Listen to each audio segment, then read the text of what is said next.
Hey gamers, welcome back to another No Man's Sky video. I hope that everybody is doing absolutely fantastic. And in today's video, I'm going to show you guys how to get a ton of salvage data very quickly. Now you need this to upgrade your character ultimately for base building or even farms that you want to be able to produce so that you don't have to be as hands-on.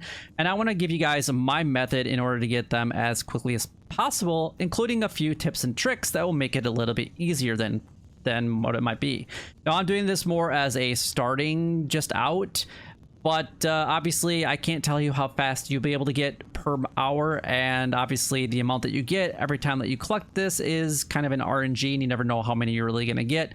Typically it's between 2 and 4, but this is going to be a completely legit way of doing it. This is not glitched, so if you're looking for a glitched way of doing it, then this is definitely not the video for you. And I'm also going to give using no exocraft, so that might be another way to be able to do it a little bit faster. This is just using your exosuit and whatever storage you currently have available to you.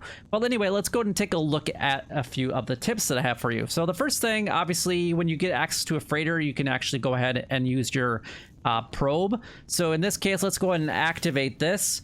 And it's going to bring up the planets that are in the current system that I am at. This is not my home world. We will go there eventually, so I can show that off. But I'm going to kind of explain a little bit about this. Now, I would recommend finding a planet that doesn't have any Sentinel activity at all. And you can see 3 out of the 4 of these planets actually have Sentinel activity, and this one actually does not. So if I was going to be doing this method in this specific system, that's the planet that I would do it on. However, we're going to go a step further, and I would actually pick a planet that you don't have to really worry about any type of weather changes. So you're going to be wanting to look more for a paradise planet, because even if they do have really bad storms, they don't last terribly long, and you can put yourself underground or even in your starship for a little bit. You could fly around for a little bit, and then you could go ahead and land again when that storm is done. Some of the paradise planets that I have discovered, if they have intense storms, they only last about 3 to 4 minutes, and then you can go about your own business again. So this doesn't happen to be a paradise planet, so we could run into some issues with that. Now, as an example, this is my system that I have my planet on.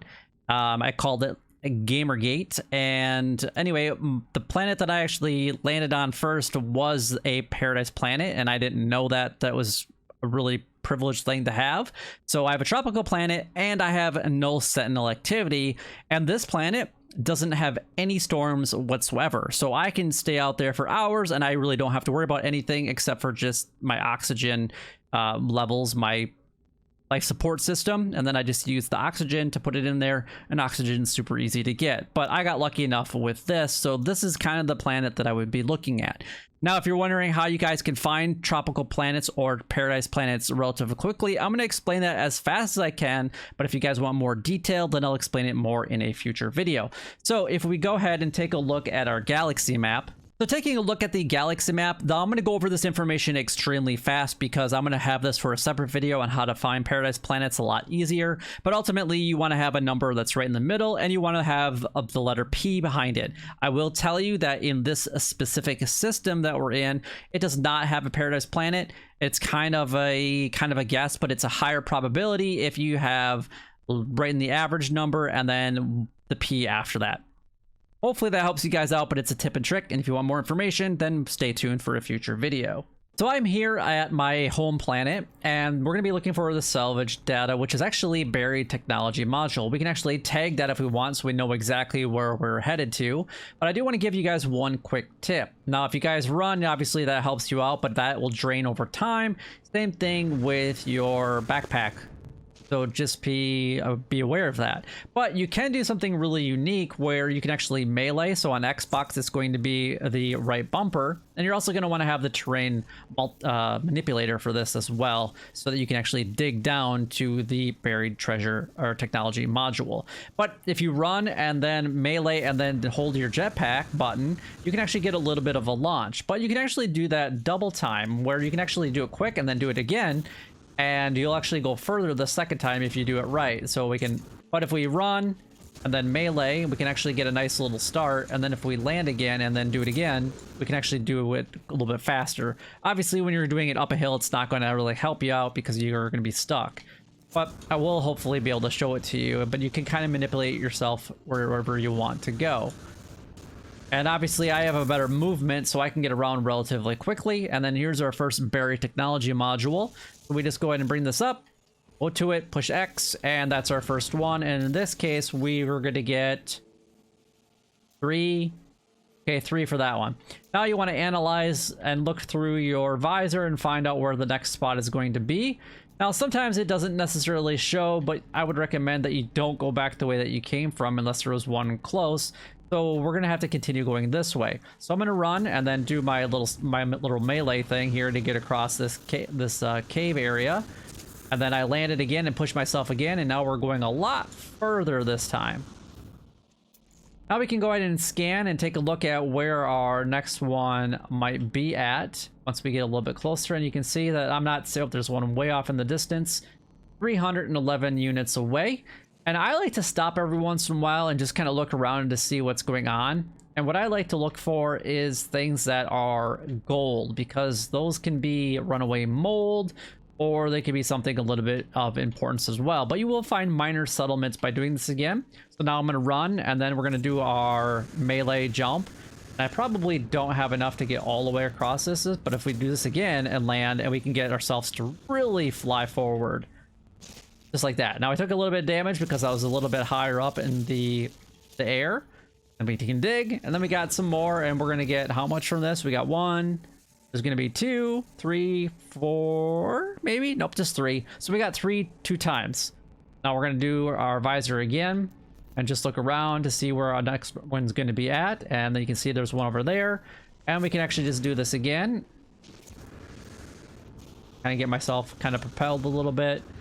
And then once you get used to doing this, you'll be able to fly pretty quickly. And you can see that I was pretty much in the air the entire time as I got to this location. And you'll get used to it the more that you do it. And then there's this thing that's next to it, which looks like a hairy substance. I think it's what it's called. Okay, this is called the larva. But there is like a hairy residue or something like that from time to time that you'll get on those. You can see there's one over there, which is kind of back the way that we came. Or we can see if there's one this way.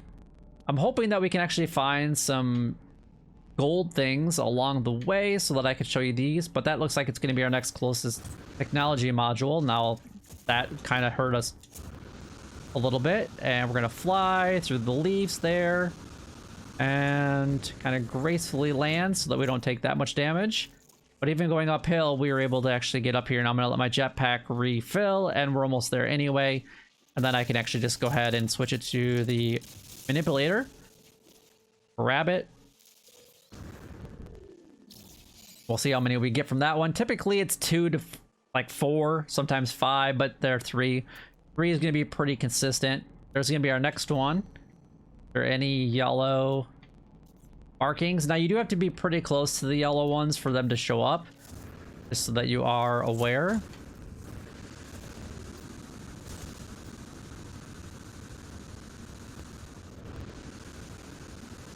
We're almost to the next one already, but I definitely recommend that if you want to do this for a long time and fly for a long time, that you definitely upgrade your movement modules at any of the space stations or any place that you find like the minor settlements when you're looking for this location.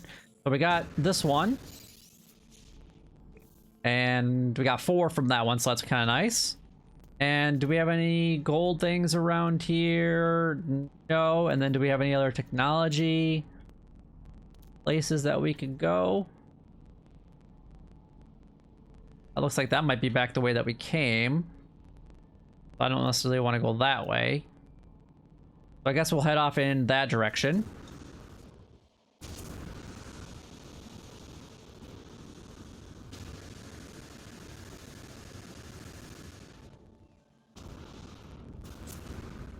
All right, let's see. Is there any more now? Cargo drop right next to us. Not really. That does happen. I mean, you're not always going to be guaranteed to find one as soon as you land.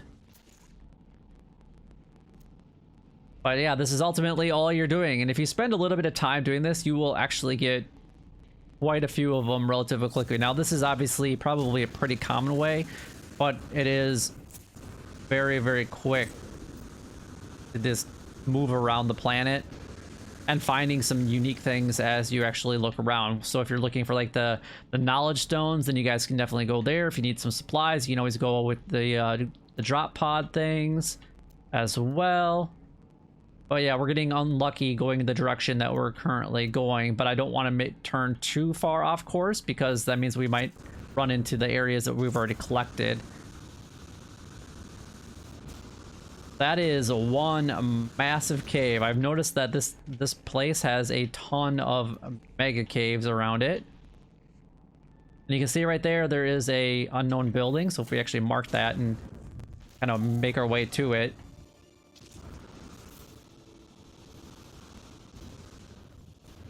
Kind of like similar to a thing that we had started at when we first landed on the planet. Or I started out this video at, and this will give you free nanites. And you'll actually get like a standing increase. So if you want to stop at these, that does help you out. You can get nanites in the process, which makes it kind of nice. We get navigational data. And does this have... Go and research that. There we are. And then we can just continue to do the thing over and over again as we look for, hey, look, another unknown building over that way. And then there's a buried technology module over this way. The hills can kind of be rough, and then I guess if that happens, then I like to just do the double jump because that's really all you can do. And then we can also pick up this technology thing right here, the knowledge stone.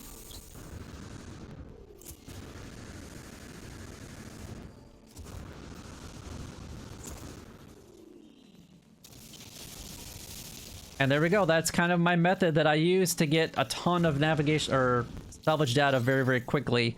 And it's really not even that complicated, and you can get a lot of them very, very quickly. So in that just short amount of time that we've been doing it, we can take a look at my inventory, and we've already got almost 20. And that will get a lot of upgrades relatively quickly. But hopefully this does help you guys out. If it does, make sure that you guys go and like, comment, and subscribe down below. It would help me out a lot and is greatly appreciated. And I will see you guys in the next video.